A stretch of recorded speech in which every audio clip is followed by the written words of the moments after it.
안녕하세요. 오늘은 요한계시록 16장, 여기로 한번 깊이 들어가 보겠습니다. 네, 안녕하세요. 16장이죠. 그 유명한 일곱 대접 재앙. 맞아요. 그 하나님의 진노가 담긴 일곱 대접이 땅에 쏟아지는, 상당히 강렬한 심판의 연속인데요. 네, 그렇죠. 상징도 많고 해석도 분분하지만 그 핵심 메시지를 따라가 보는 게 중요할 것 같습니다. 좋습니다. 그럼 바로 시작해 볼까요? 첫 세 대접부터가 정말 충격적이에요. 땅, 바다, 강, 여기에 대접이 쏟아지니까 악하고 독한 종기가 나고 바다가 완전 죽은 피처럼 변하고 강물도 피가 되고 네, 그 2절부터 4절까지 쭉 이어지죠. 아니 왜 이렇게 자연의 어떤 근간부터 심판이 시작되는 걸까요? 약간 좀 무섭기도 하고요. 그게 아주 중요한 질문인데요.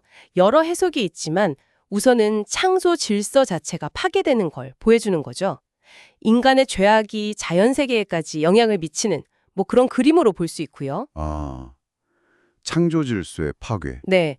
그리고 또 바로 뒤에 천사의 말이 나오잖아요. 5절, 6절 보면. 네, 그렇죠. 물을 차지한 천사가 주여 심판하시는 일이 의로우시니이다 하면서 성도들과 선지자들의 피를 흘렸으니까 그들에게 피를 마시게 하는 것이 합당하다. 이렇게 선언하죠.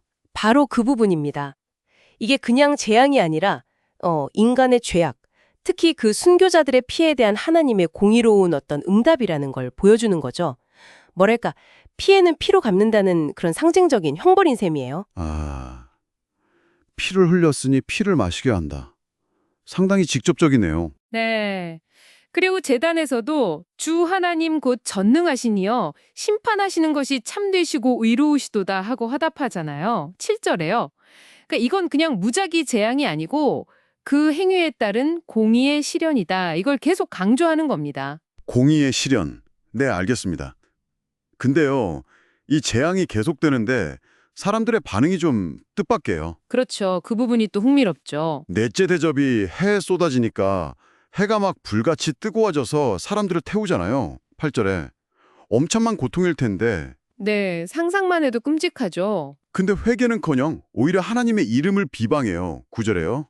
그리고 다섯째 대접은 그 짐승의 왕자, 그러니까 세상 권력의 중심 같은 곳에 쏟아지니까 어둠이 확 덮치고 사람들이 고통 때문에 혀를 깨물 정도라는데 10절, 11절 내용이죠. 네. 역시나 하늘의 하나님을 비방하고 자기 행위를 회개하지 않아요. 고통이 심해지면 보통은 좀 달라지지 않나요? 근데 여기선 더 완고해지는 것 같아요. 이건 어떻게 봐야 할까요? 바로 그게 이 본문이 보여주는 인간의 어떤 완악함에 대한 깊은 통찰 같아요. 고통이라는 외부적인 압력 자체가 반드시 회개로 이어지는 건 아니라는 거죠. 고통이 꼭 회개를 부르는 건 아니다. 네. 오히려 그 재앙의 원인을 하나님께 돌리면서 뭐랄까 마음이 더 굳어지는 그런 역설적인 반응을 보입니다. 이걸 보면 회개라는 게 정말 외부적인 환경 변화만으로는 일어나기 어려운 내적인 결단이 중요하다는 걸 좀 시사하는 것 같아요. 그렇군요. 참 어려운 문제네요. 자, 그럼 여섯째 대접으로 가볼까요? 이건 큰 강 유브라데에 쏟아지는데 강물이 마른다고 해요. 동방에서 오는 왕들의 길을 예비하기 위해서라고 하죠. 12절. 네. 유브라데 강이 마른다는 것도 상징적인 의미가 크죠.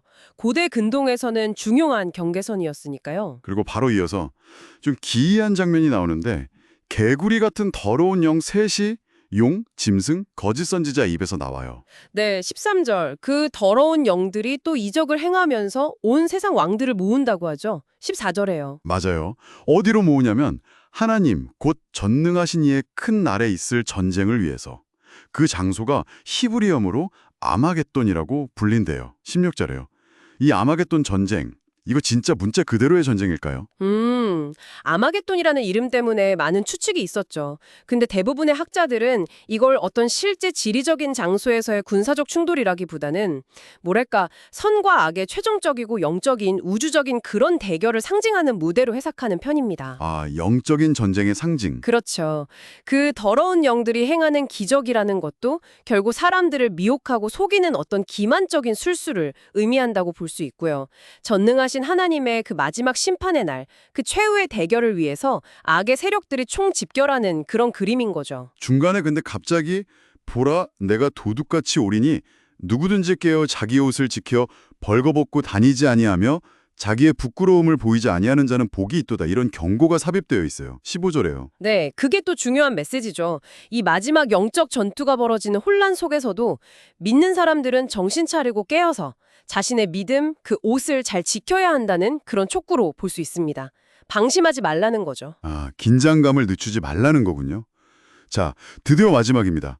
7째 대접이 공중에 쏟아지니까 성전 보좌에서 되었다 하는 큰 음성이 울려 퍼져요. 17절. 네, 테텔레스타이 같은 느낌이죠. 모든 것이 완성되었다, 끝났다 이런 선언입니다. 그러자마자 정말 엄청난 일이 벌어지죠. 막 번개, 음성, 우레소리가 나고 전례 없는 큰 지진이 일어나서 큰 성 바벨론, 그러니까 하나님을 대적하는 세상의 상징 같은 그 도시가 세 갈래로 갈라지고 만국의 성들도 무너져요. 18절, 19절. 네, 하나님의 그 진노의 포도주잔을 받는다고 표현하죠. 완전한 파멸입니다. 섬도 산악도 다 간데 없어지고. 와, 진짜 스케일이 엄청나네요. 20절. 게다가 무게가 한 달란트나 되는 어마어마하게 큰 우박이 막 떨어지는데 네, 한 달란트면 거의 30kg이 넘는 무게거든요. 그게 하늘에서 떨어진다니 상상하기도 힘들죠. 21절. 그런데요, 이 마지막 최종적인 재앙 속에서도 놀랍게도 사람들은 또 하나님을 비방해요. 우박 재앙 때문에요. 그렇습니다. 그게 참 마지막까지 인간의 완고함이 드러나는 부분이죠. 7번째 대접은 그야말로 심판의 최종적이고 완전한 집행을 보여주는 거거든요. 되었다는 선언과 함께요. 네, 되었다. 지진이나 우박 같은 이런 자연현상들은 기존의 모든 질서, 악의 세력 기반이 완전히 해체되고 재편되는 것을 상징하고요. 그런데도 그 극한의 재앙 앞에서조차 회개가 아니라 비방이 나온다는 건 아까 말씀드린 것처럼 인간의 그 완고함이 얼마나 깊고 즐길 수 있는지, 그래서 결국 심판이 불가피하다는 것을 역설적으로 보여주는 것 같습니다. 정말 요한계시록 16장은 이 7 대접 재앙을 통해서 하나님의 공의로운 심판이 점진적으로 그리고 마침내는 정말 전 우주적으로 완성되는 그 과정을 생생하게 보여주는 것 같아요. 네, 맞습니다. 그러면서 동시에 그 재앙 속으로도 끝까지 회개하지 않는 인간의 완고함이라는 상당히 무거운 주제도 우리에게 던져주네요. 그렇죠. 이 강렬한 상징들 때로는 해석하기가 좀 까다롭기도 하지만 결국 우리에게 신적인 심판의 본질이 무엇인지 또 인간의 책임은 어디까지인지 깊이 생각하게 만드는 것 같습니다. 네. 청취자 여러분께서는 이 최종적인 심판의 그림 속에서 드러나는 인간의 여러 선택들 그리고 그 결과들을 보시면서 오늘 우리의 삶과 우리의 선택에 대해서는 또 어떤 질문을 던져보게 되시는지 한번 생각해 보시면 좋겠습니다.